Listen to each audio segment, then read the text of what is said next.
আসসালামু আলাইকুম। রেড বুল এটারা চিনে না এমন কোনো লোক নাই, স্পেশালি যারা সিঙ্গাপুরে থাকেন। 80% লোক এই ড্রিঙ্ক প্রতিদিন একটা দুইটা তিনটা না খাইলে যায় না। আমি নিজেও খাই, তবে খুব কম। আমি সাজেস্ট করব, যদি পারেন এটারে রিডিউস করেন যতটা সম্ভব। কারণ এই এনার্জি ড্রিঙ্কটা রেড বুলটা স্বাস্থ্যের জন্য অত্যন্ত ক্ষতিকর। আপনি অন দ্য স্পট বুঝবেন না, বাট আস্তে আস্তে। এই জন্য আমি মানে হাইলি রিকমেন্ড করব, যতটা পারেন কমায় আনতে পারেন আনবেন। প্রতিদিন একটা করে খাওয়াও, এটাও কনসিডার অনেকটা খাইতেছেন। সপ্তাহে একটা দুইটা তিনটা খাইতে পারেন, ব্যাপার না। ওকে।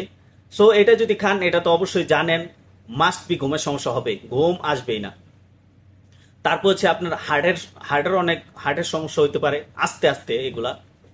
এবং হার্ট রেট ইনক্রিজ করে, ব্লাড প্রেশার বাড়ায় দেয়।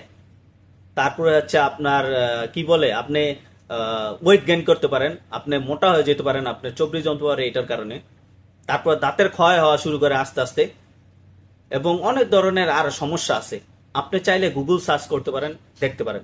এবং আমার কয়েকটা ফ্রেন্ডও বলছে এটা বেশি অতিরিক্ত খাইলে নাকি আপনার পেটে পাথরও হয়, এবং হয়েছেও নাকি কয়েকজনের। এটা আমি কতটুকু সত্যি জানি না, বাট কয়েকজন বলছে আমার ফ্রেন্ডরা।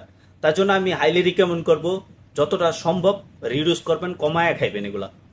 ডেইলি একটা দুইটা না খায়া উইকলি দুইটা তিনটা খাবেন, এবং যদি পারেন টোটালি অ্যাভয়েড করবেন।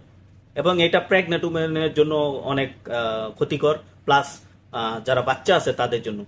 এই জন্য আমি বললাম, যদি পারেন এই রেড বুলটারে অ্যাভয়েড করবেন। আমি নিজেও খাই কিন্তু, বাট আমি অতটা বেশি খাই না। উইকলি একটা দুইটা খাইলে খাইতে পারি, এই জন্য এটাও আমি চেষ্টা করতেছি রিডিউস করা বা মানে অ্যাভয়েড করার জন্য। তো আশা করি বুঝতে পারছেন, কারণ এটা এনার্জি ড্রিঙ্ক, আপনি জানেন ভালো করে যে এই ড্রিঙ্কটা আপনার on the spot energy feel করায়। এবং আপনি বোঝেন এই। তো আপনি গুগল সার্চ করতে আরো আরো বেশি কিছু জানতে চাইলে